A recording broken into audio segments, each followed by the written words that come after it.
In this video, I'm going to show you exactly how to delegate effectively so you can build leaders, scale your impact, and avoid the traps that sabotage most managers. Now, delegation isn't about lightening your workload. It's about multiplying your leadership. Done wrong, it creates frustration, failure, and fallout. Now, stay to the end because I'm going to reveal the one behavior every transformational leader masters when delegating, and why skipping it silently destroys trust and growth. Master this behavior, and you won't just get tasks off your plate. You'll build a team that's ready to lead without you. Now, if that's the kind of leader you want to be, hit like, drop a comment with your biggest delegation struggle, and subscribe so you don't miss the next leadership upgrade. According to Gallup, only 30% of managers say they delegate well. And frankly, most of them are wrong. Poor delegation isn't just inefficient. It leads to burnout, disengagement, and broken trust. It creates rework, missed opportunities, and frankly, a culture of second guessing. However, when it's done right, delegation unlocks your team's potential. It builds confidence, strengthens accountability, and expands your capacity as a leader. So if you're still doing the work instead of developing the people, this is your wake-up call. The real problem is that most managers believe delegation is more trouble than it's worth. They think, if I delegate this, it's going to take longer and create more headaches if I just do it myself. And let me tell you a secret. At first, they're right. Delegation takes more time up front. But that's not a flaw. That's the point. See, delegation is an investment. You're building someone who will one day do the task better, faster, and with less hand-holding, freeing you up for the strategic work only you can do. Managers don't see the ROI because they fall into, well, frankly, one of two traps. A, they micromanage. They never let go. They think the person they're delegating to is a robot that they have to give constant instructions to. Or B, they abdicate. They just completely let go with no oversight. And both approaches guarantee failure. What's needed is a repeatable process, a system that creates clarity, structure, and accountability. So if you're working long hours because you don't trust anyone else to do the work, or your company is stagnating because you don't have the bandwidth to tackle the strategic projects that might actually move the needle, or you're just tired of being the bottleneck, this is for you. Now, as for me, my name's Dave Rosenberg, and I'm a former naval officer. I've been the president of 4 companies and the architect of the radical accountability leadership doctrine. See, in the military, every junior leader is expected to be ready to step into the next senior's role immediately. And the case for this is simple.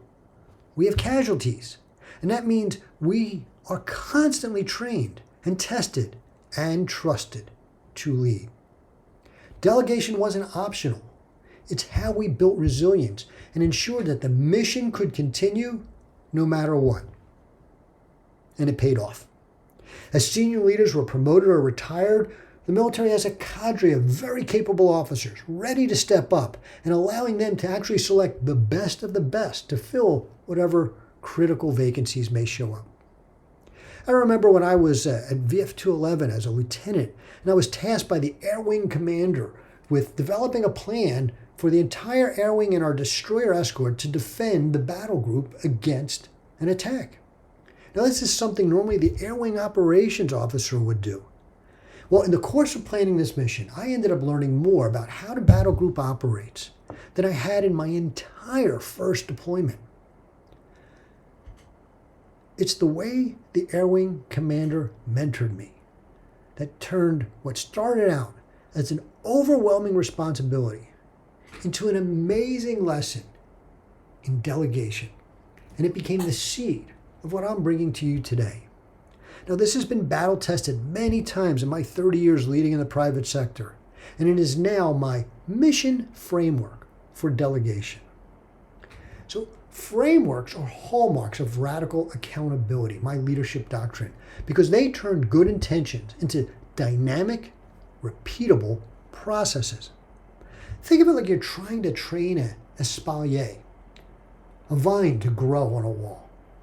Now, no two grow exactly the same, but each one thrives when you support them with a proper structure, and you're guiding them along predetermined paths that shape healthy, intentional growth. Leadership is no different. A framework doesn't eliminate flexibility. It actually creates alignment. It gives structure that provides the team with clarity and turns task assignments into leadership development.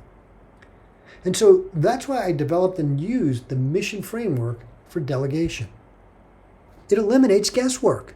It reinforces accountability, and it builds the confidence with every step.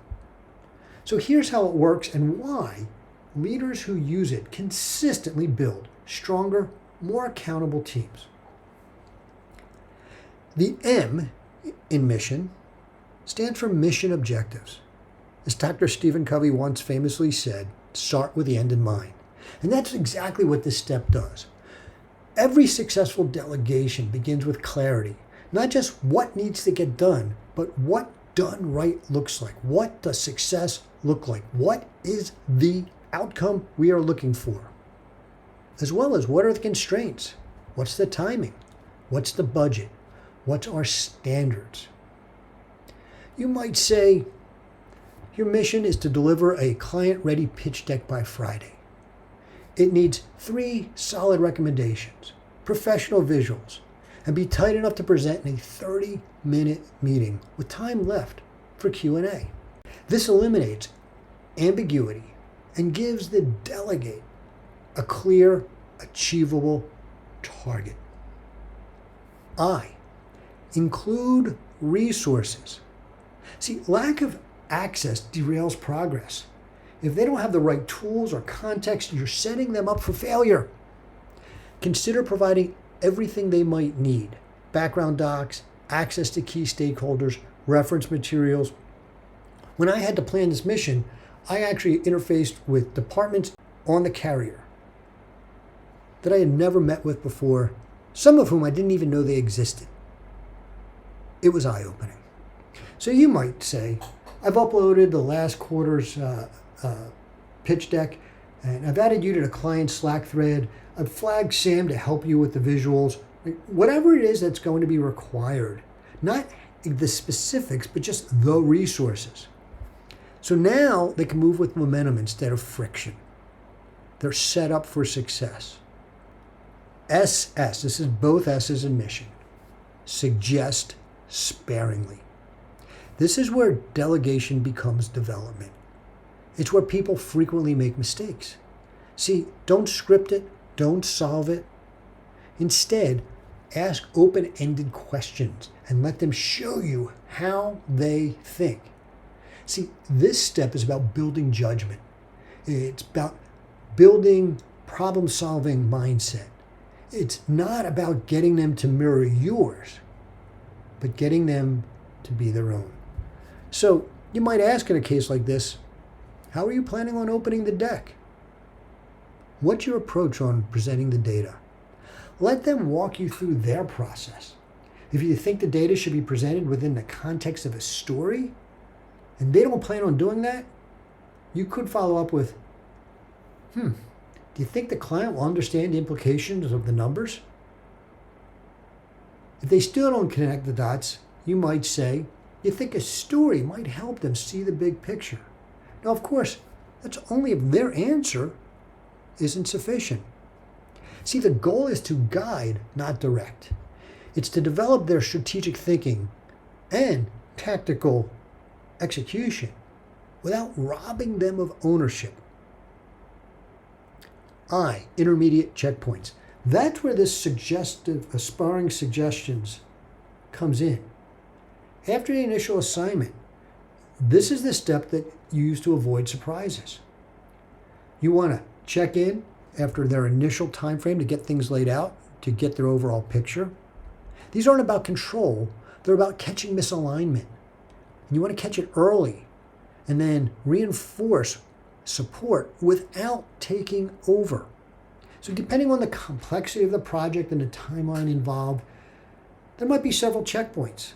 For phase work, it helps to check in at the end of each phase before they plan the next. And this way, you can catch gaps before effort is spent going in the wrong direction.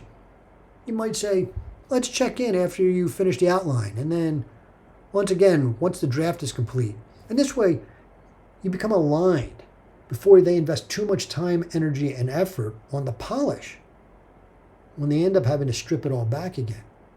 This way, it's built correctly with guidance, but without you having to do it. And this ends up building confidence while maintaining course discipline.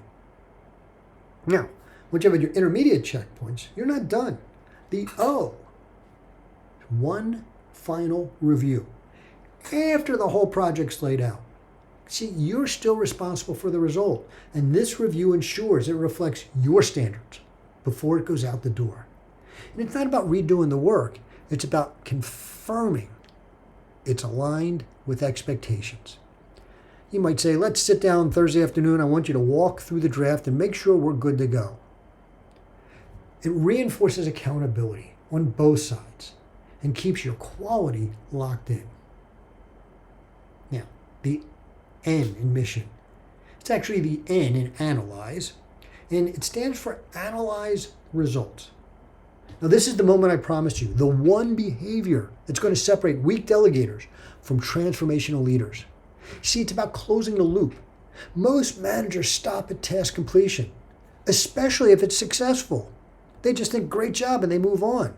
But great leaders don't stop there. They debrief every time, not just the misses, even the hits. And why? Because delegation isn't complete until both you and the delegate extract the learning. This is where the growth happens. It's where trust is reinforced and capability is cemented. You might say, let's walk through how it went. Tell me what worked well. What was tougher than you expected? What's one thing you do differently next time? Or, what were some of your key learning points? What were the stumbling blocks? Don't limit it to just one. And don't just ask. Listen. Reflect back. Share what you observed. Celebrate the wins. And coach people through the misses. This is where you build esteem. It's where your team stops feeling like doers and starts seeing themselves as leaders.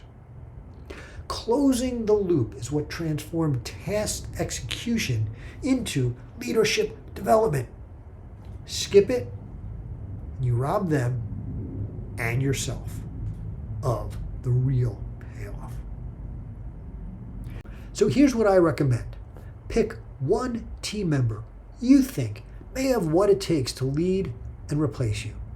Then choose a task you've been holding on to that will help them discover the bigger picture. Walk it through mission. Assign it this week and follow through with the full framework. If you want more tools like this, then download my Locked On Radical Accountability Tactics Guide. It includes the mission framework as well as 9 other tactical frameworks for performance, praise, feedback, communication, leadership alignment, and more. You can get it free when you sign up for my newsletter at lockedonleadership.com/downloads or go to lockedonleadership.com and just scroll to the bottom of the page. If you enjoyed this, then please hit the like button as well as give me a comment about one of your experiences, either having something delegated to you or when you were delegating something to somebody else. And don't forget, if you want to become a locked-on leader and transform your team into a radically accountable team that willingly does what they need to do when they need to do it with pride and precision, subscribe.